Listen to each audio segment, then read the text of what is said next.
Hey guys, what's up? I hope you're doing well. I am Prithvi. So today we will discussing about Antarctica continent.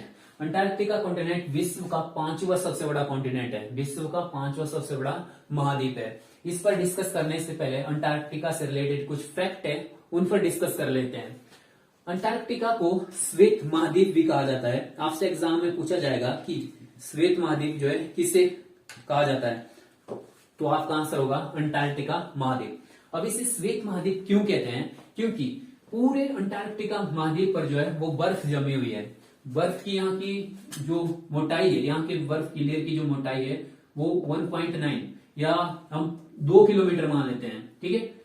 यहाँ के बर्फ की जो मोटाई है वो 2 किलोमीटर है। जितनी भी चादर जो अंटार्कटिका महाद्वीप पर बिछी हुई है उसकी मोटाई लगभग 2 किलोमीटर है, ओके। और जब आप स्पेस से अंटार्कटिका महाद्वीप को देखोगे ना तो ये बिल्कुल व्हाइट, बिल्कुल सफेद देखने को मिलेगी, इसलिए जो है इसे व्हाइट कॉन्टिनेंट या श्वेत महाद्वीप कहते हैं, ओके।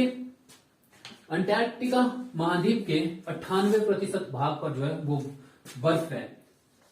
जो अंटार्कटिका महाद्वीप है ना, इसका पूरा 98% जो भाग है वो बर्फ से ढका हुआ है। और जो 2% भाग है, यहाँ पर एक टाइम में 6 महीने बर्फ जमती है और 6 महीने जो है ये बर्फ यहाँ पर पिघल जाती है। 6 महीने यहाँ पर बर्फ जमी रहती है, 6 महीने के बाद यहाँ पर बर्फ जो है वो पिघल जाती है। ऐसा क्यों होता है? जब जो सूरज है दक्षिणायन होता है, मतलब 22 दिसंबर को जब सूरज मकर रेखा पर चमकता है, तो आप देखोगे कि ये जो है ये ब्लैक आपको पूरा राउंड दिख रहा है ना, ये 66.5 डिग्री दक्षिणी अक्षांश है। इसको हम अंटार्कटिक सर्कल कहते हैं। ऐसा अंटार्कटिक सर्कल जो है वो नॉर्थ में है, जिसे हम आर्कटिक सर्कल कहते हैं, ओके। तो आप देखोगे कि इस अंटार्कटिक सर्कल से अंटार्कटिका महाद्वीप का एक हिस्सा जो है बाहर है, ये वाला हिस्सा दिख रहा है। तो जब सूरज जो है 22 दिसंबर को मकर रेखा पर सीधा चमकता है तो यहाँ पर जो आइस होती है वो पिघल जाती है, जिसकी वजह से यहाँ की जो जमीन है ना वो इस बर्फ से, इस आइस से जो है वो फ्री हो जाती है, मुक्त हो जाती है। इसलिए हम कहते हैं कि अंटार्कटिका महाद्वीप पर जो है 2% भाग पर जो है बर्फ नहीं जमी हुई होती है, ओके। अदरवाइज आप देखोगे कि यहाँ पर पूरे का पूरा जो अंटार्कटिका महाद्वीप है वो बर्फ से ढका रहता है। यहाँ पर 6 महीने दिन, 6 महीने रात होती है। यहाँ पर 6 महीने का दिन स्टार्ट होता है 23 सितंबर से। 23 सितंबर से 6 महीने का दिन जो है वो शुरू हो जाते हैं और 21 मार्च तक अंटार्कटिका महाद्वीप में 6 महीने का जो दिन शुरू होता है 23 सितंबर से और 21 मार्च तक। क्योंकि आप देखोगे कि हमारी अर्थ है ना, ये अर्थ है और ये विषुवत रेखा है और एक कर्क रेखा है। और सूरज जो है इस टाइम 21 मार्च को क्या होता है, 23 सितंबर को विषुवत रेखा पर है और अब जो सूरज है वो दक्षिण की ओर बढ़ रहा है और 22 दिसंबर को मकर रेखा पर चमकेगा और सूरज है इस डायरेक्शन में और साउथ पोल जो है वो इस डायरेक्शन सूरज के सामने है, बिल्कुल आप ऐसे समझिए। ये हमारी अर्थ है और इस टाइम सूरज इस दिशा से सूरज की किरणें आ रही हैं और जो साउथ पोल है वो आपका सूरज के सामने है और सूरज जो है वो विषुवत रेखा पर है। 23 सितंबर का दिन है और सूरज जो धीरे धीरे नीचे आ रहा है और 22 दिसंबर को मकर रेखा पर चमकेगा यहां से। तो इसी 23 सितंबर से यहां पर दिन शुरू हो जाते हैं और फिर जब सूरज जो है उत्तरायण होने लगता है और 22 मार्च को फिर विषुवत रेखा पर पहुंच जाता है। जब 22 दिसंबर के बाद सूरज जो है उत्तरायण होने लगता है, नॉर्थ की ओर जाने लगता है, तो ये जो 21 मार्च को विषुवत रेखा पर पहुंच जाता है सॉरी, तब तक जो है अंटार्कटिका पर क्या होता है, दिन ही रहता है। और 21 मार्च से लेकर दोबारा 23 सितंबर तक, मतलब जब कर्क रेखा से सूरज जो है वापस विषुवत रेखा पर 23 सितंबर को नहीं पहुंचता था, तब तक जो है अंटार्कटिका पर अंधेरा, मतलब रात ही रहती है। मतलब आप सोचिए कि आप आज सुबह सूरज निकला और आने वाले 6 महीने तक यहाँ पर कभी सूरज ढलेगा ही नहीं और उसके बाद 6 महीने बाद जो है यहाँ पर 6 महीने रात ही रहेगी। तो वो पूरा का पूरा सीन जो क्रिएट होता है ना, वो साउथ पोल और नॉर्थ पोल 66.5 डिग्री नॉर्थ और 66.5 डिग्री साउथ आपको देखने को मिलेगा ये सीन, ओके। अंटार्कटिका महाद्वीप को विज्ञान को समर्पित महाद्वीप भी कहा जाता है। अंटार्कटिका महाद्वीप को विज्ञान को समर्पित महाद्वीप भी कहा जाता है। वैसा इसलिए है क्योंकि इस महाद्वीप पर कोई किसी भी तरह की पॉपुलेशन नहीं है, यहाँ पर कोई भी नहीं बसता। मतलब यहाँ पर आपको लोगों के घर देखने को नहीं मिलेंगे। यहाँ पर सिर्फ आपको penguin, seal and polar bear देखने को मिलेंगे। ओके, मतलब ये पूरा का पूरा जो है वो सुनसान है। यहाँ पर किसी भी तरह के लोग जो है वो रहते नहीं है। जैसे कि नॉर्थ पोल में आप देखोगे वहां पर एस्किमो रहते हैं, इग्लू के अंदर रहते हैं, ठीक है। बट यहाँ पर किसी भी तरह के लोग नहीं रहते और यहाँ पर लोगों का जाना भी मना है। यहाँ पर केवल साइंटिस्ट जा सकते हैं रिसर्च के लिए। ओके, आप देखोगे कि अंटार्कटिका महाद्वीप जगह जगह पर जो है अलग अलग देशों के रिसर्च सेंटर खुले हुए हैं। तो यहाँ पर लोगों का सिर्फ वही लोग जा सकते हैं जो साइंटिस्ट हो, जो रिसर्च करने के लिए जाते हो। तो यहाँ पर लगातार जो लोग हैं वो यहाँ पर इसलिए जा रहे हैं ताकि यहाँ पर जो है रिसर्च कर सके। इसलिए हम अंटार्कटिका महाद्वीप को विज्ञान को समर्पित महाद्वीप भी कहते हैं। एग्जाम में पूछा जा सकता है कि हम निम्न में से किस महाद्वीप को विज्ञान को समर्पित महाद्वीप कहते हैं, तो अंटार्कटिका को। ओके, अंटार्कटिका महाद्वीप पर हवाएं सबसे तेज चलती हैं। अंटार्कटिका महाद्वीप जो है यहाँ पर हवाएं सबसे तेज चलती है। होता क्या है कि देखो, हवाओं के बारे में हम किसी और दिन डिस्कस करेंगे। यहाँ पर बस मैं आपको सिंपल सा बता देता हूँ कि यहाँ पर हवाएं जो है वो नीचे उतरती है और नीचे उतरने के बाद चारों साइड बहना शुरू कर देती हैं हवाएं। आपने lower pressure zone, high pressure zone के बारे में सुना होगा। तो लोअर प्रेशर जोन क्या होता है, वहां से हवाएं ऊपर उठती हैं। हाई प्रेशर जोन क्या होता है, जहां हवाएं नीचे उतरती हैं। तो यहाँ पर जो है जब हवाएं नीचे उतरती हैं तो हवाएं चारों ओर बहना शुरू कर देती हैं, जिसकी वजह से यहाँ पर हवाएं जो सबसे तेज चलती हैं। ओके, और विश्व का सबसे ठंडा महाद्वीप भी यही है। नेचुरल सी बात है यार, 6 महीने जो है सूरज दिखेगा ही नहीं। उसके बाद 6 महीने सूरज देखेगा भी तो उसकी किरणें यहाँ पर तिरछी पड़ेंगी, सीधी तो पड़ेंगी नहीं। तो विश्व का सबसे ठंडा महाद्वीप भी यही है और विश्व का सबसे ठंडा प्लेस जो है यहीं पर है। यहाँ पर आपको देखने को मिलेगा, इसको कहते हैं वोस्तोक।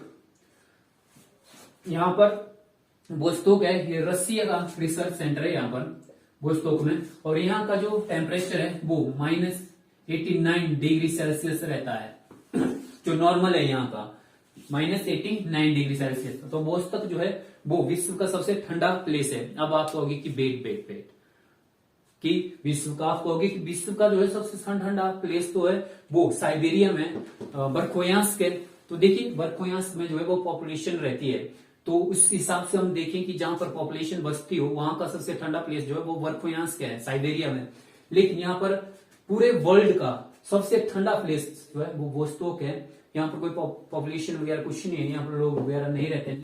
अब देखते हैं कि इस महाद्वीप को सबसे पहले किसने देखा, किसने खोजा, किसने यहाँ पर सबसे पहले कदम रखा, कौन सा पोल तक पहुंचा। ये सारे फैक्ट हैं, ये आपको याद करना पड़ेंगे, इनको समझ नहीं सकते हम। जो हमारा अंटार्कटिक महाद्वीप है इसकी खोज की थी सबसे पहले जेम्स कुक ने 1773 में।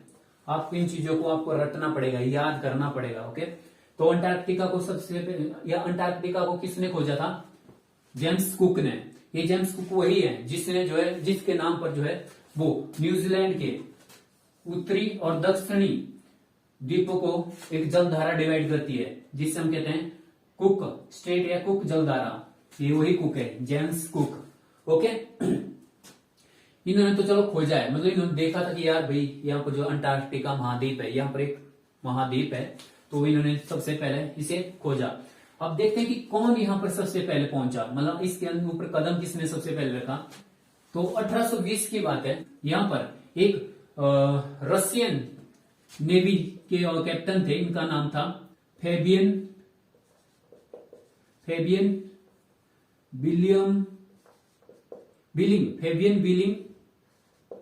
विलिंग शाउशन,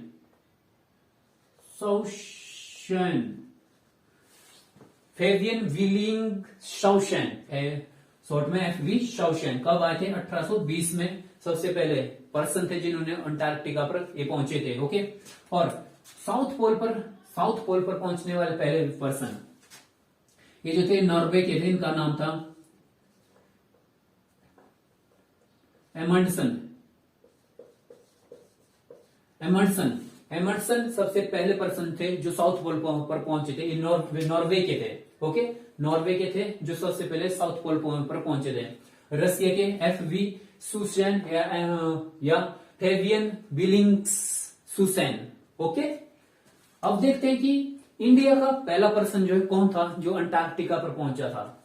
अंटार्कटिका पर पहुंचने वाला पहला पर्सन 1960 में अंटार्कटिका पे भारत का पहला व्यक्ति पहुंचता है, नाम था चरणजी,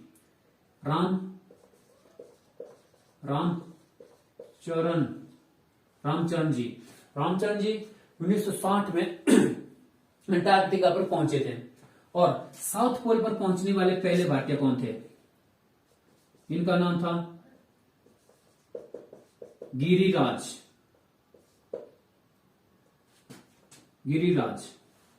क्या नाम था? गिरिराज। पहले 1960 में रामचरण जी अंटार्कटिका पर पहुंचने वाले पहले भारतीय। साउथ पोल पर पहुंचने वाले पहले भारतीय गिरिराज शिरोही, इनका पूरा नाम गिरिराज शिरोही, ओके, जो साउथ पोल पर पहुंचने वाले पहले भारतीय थे, ओके। इनको मैं मिटा देता हूं, मेरे पास जगह नहीं होती नहीं।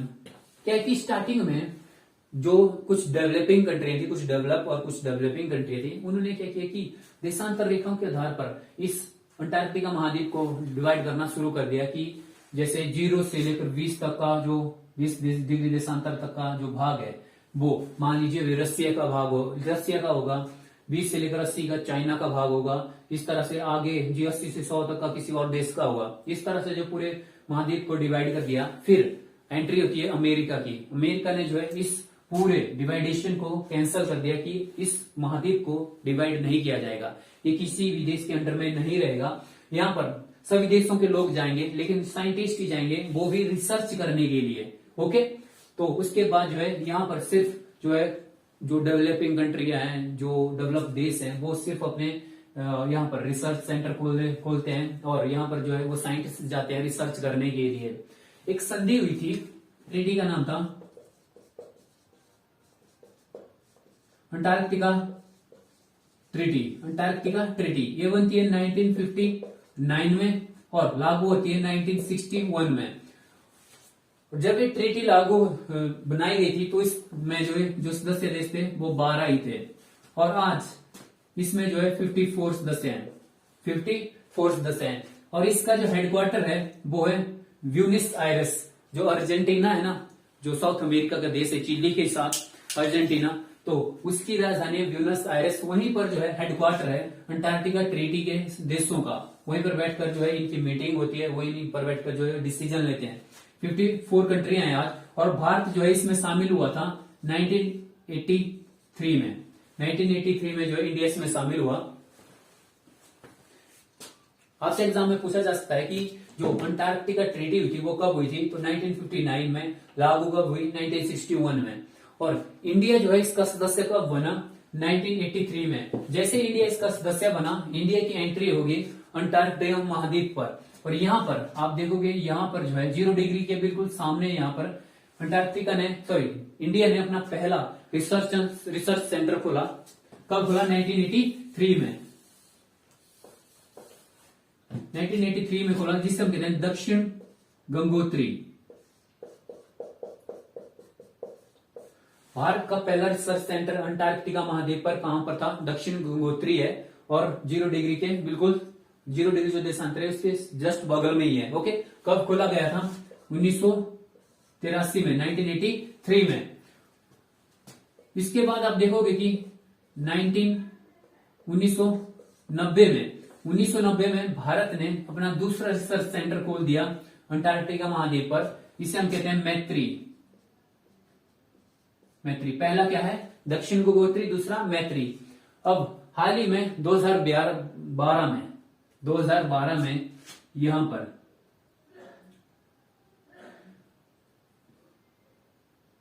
यहां पर जो आइस सेल्फ है ना, इसका नाम है, इसे हम कहते हैं एमरी हिम पट्टी, इंग्लिश में emery ice self. Emery ice self के साथ ही बगल में ही जो यहां पर इंडिया ने अपना तीसरा रिसर्च सेंटर खोला है, इसका नाम है भारती। क्या नाम है? भारती। ओके, आपसे पूछा जाएगा एग्जाम में कि भारत का हाल ही में द अंटार्कटिका महाद्वीप पर खोला गया जो रिसर्च सेंटर है वो कौन सा है? तो भारतीय। कब खोला गया? 2012 में। मैत्री को लगाया 1990 में। तो दक्षिण गंगोत्री को लगाया 1983 में, 1983 में। ओके, यहां पर आप देखोगे, यहां पर रॉस आइस सेल्फ है, रॉस आइस सेल्फ है। यहां पर रॉस हिम पट्टी कहते हैं हम हिंदी में, रॉस हिम पट्टी कहते हैं। यहीं पर आपको अमेरिका के बहुत सारे रिसर्च सेंटर देखने को मिलेंगे, जैसे कि little America first, little America second, little America third, little America fourth. वो सारे आपको कहां देखने को मिलेंगे? रॉस जो आइस सेल्फ है इसी के आसपास देखने को मिलेंगे। यहीं पर आपको अटलांटिक महाद्वीप का सबसे बड़ा वोल्केनो देखने को मिलेगा। बहुत एग्रेसिव वोल्केनो है, इसका नाम है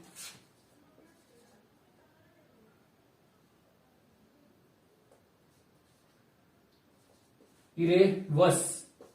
ओके, यहां पर जो वोल्केनो है अंटार्कटिका महाद्वीप का सबसे ज्यादा एक्टिव है, उसका नाम है इरेवस। इरेवस माउंटेन पर है, इरेवस वोल्केनो है ये, एक्टिव वोल्केनो है। ओके, यहीं पर आप ऊपर जाओगे, यहां पर आपको एक माउंटेन देखने को मिलेगा। दूसरा स्केच यूज करता हूं, ट्रांस अंटार्कटिक पर्वत श्रेणी, ट्रांस अंटार्कटिक पर्वत क्या कहते हैं हम इसे? Trans Antarctic mountain. इसके नीचे इसी की एक श्रृंखला है, इसे हम कहते हैं क्वीन मॉड पर्वत, mod mountain, queen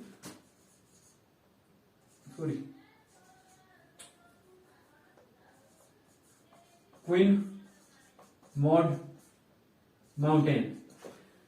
queen mod mountain पूछा जाएगा आपसे एग्जाम में कि क्वीन मॉड माउंटेन जो है वो किस महाद्वीप पर है? तो अंटार्कटिका महाद्वीप पर। इसी जो ट्रांस अंटार्कटिक जो माउंटेन है, ट्रांस अंटार्कटिक माउंटेन, उसी में आप आगे देखोगे, इस तरह आगे चला जाता हूं, यहां पर इसका सबसे बड़ा पर्वत है पूरे अंटार्कटिका महाद्वीप की, सबसे बड़ा माउंटेन, इसको कहते हैं हम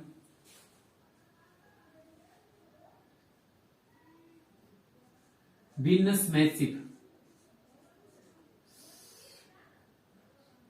वीनस मैसिव बाहर लिख लेता हूं मैं, यहां पर लिख लेता हूं विंसन, सॉरी आधा ना होगा है, विंसन इंग्लिश में लिखूं चल पड़ेगा ना, विंसन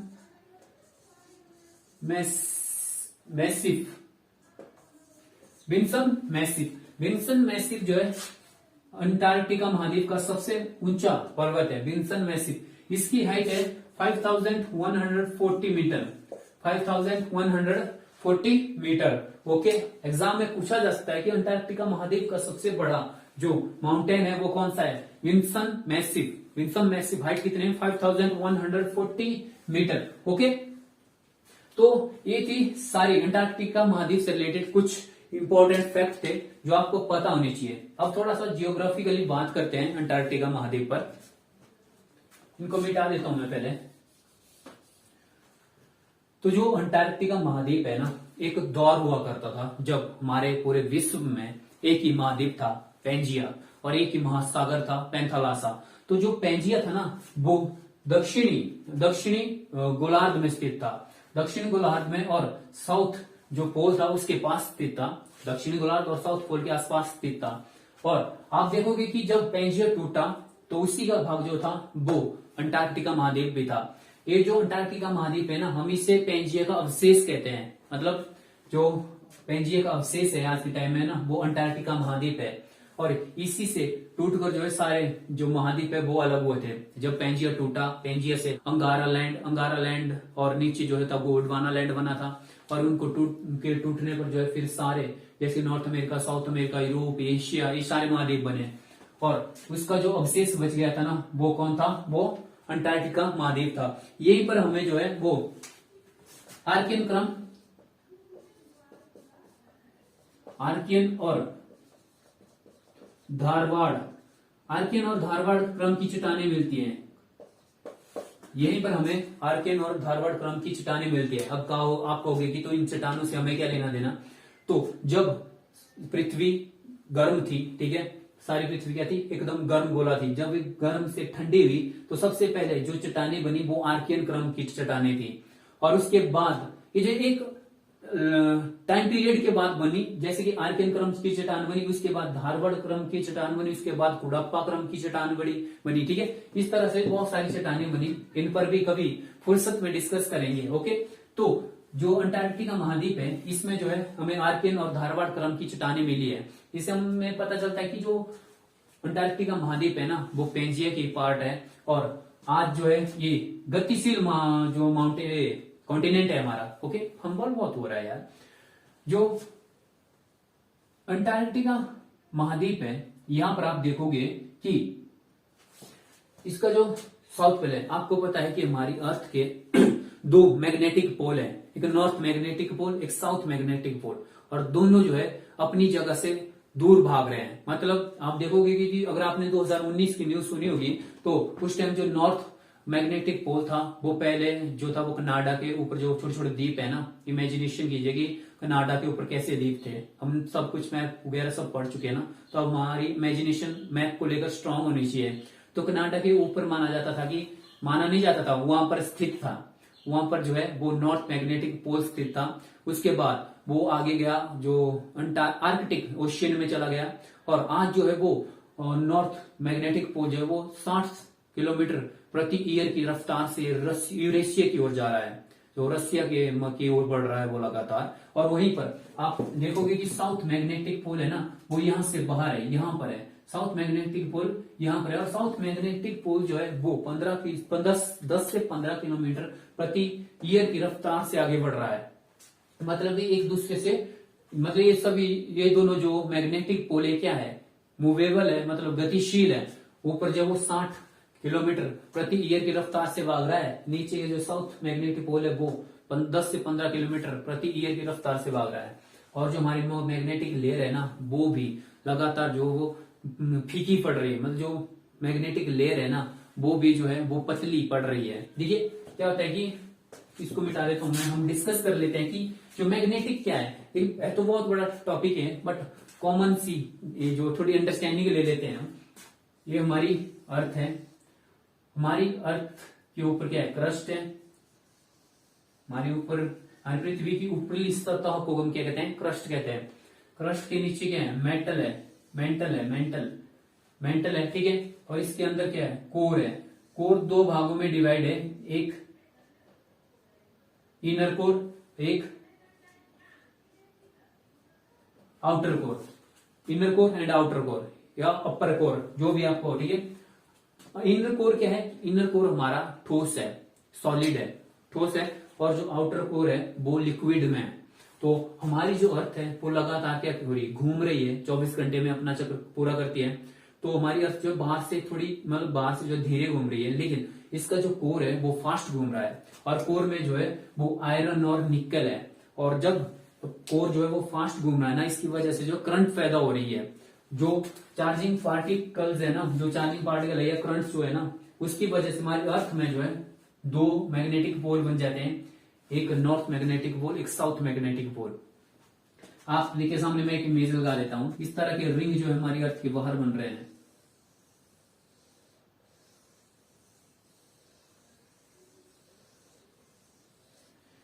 इस तरह की इमेज आप देख रहे होंगे। तो ये बाहर जो लेयर निकल रही है ना, ये मैग्नेटिक लेयर है। इनकी वजह से ही हमारी धरती पर जो है वो जीवन संभव हो पाया है। अगर मैग्नेटिक लेयर यहां से हटा दी जाए ना, तो जो अल्ट्रावायलेट की जो किरणें हैं सूरज से जो आती है ना, वो हमारी धरती पर एंटर हो जाएंगी और हमारी स्किन जो है वो जल जाएगी।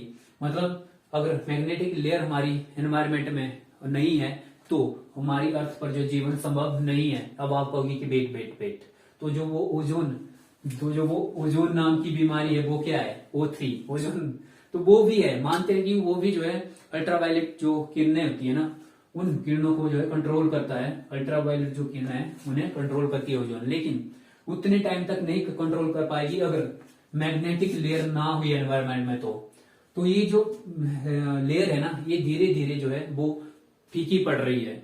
आपने सुना होगा कि जो साउथ अटलांटिक ओशियन है वहां पर जो मैग्नेटिक लेयर है वो अपने लोअर पॉइंट पर पहुंच गई है, मतलब वहां पर जो मैग्नेटिक लेयर है वो लगभग समाप्त होने की कगार पर है, अपने लोएस्ट पॉइंट पर पहुंच गई है। तो वहां पर जो है वो सैटेलाइट वगैरह भी काम नहीं करती, क्योंकि हमारा जितना भी जो कम्युनिकेशन है, जैसे कि आप मुझे देख पा रहे हो ना, तो ये भी एक मैग्नेटिक लेयर की वजह से देख पा रहे हो। अगर ये लेयर यहां से हट जाएगी, ना तो ये इंटरनेट होगा, ना कोई स्पेस स्टेशन काम करेगा, हमारी पूरी टेक्नोलॉजी जो है वो ठप पड़ जाएगी। ओके, तो जो मैग्नेटिक लेयर है वो बहुत इंपॉर्टेंट है।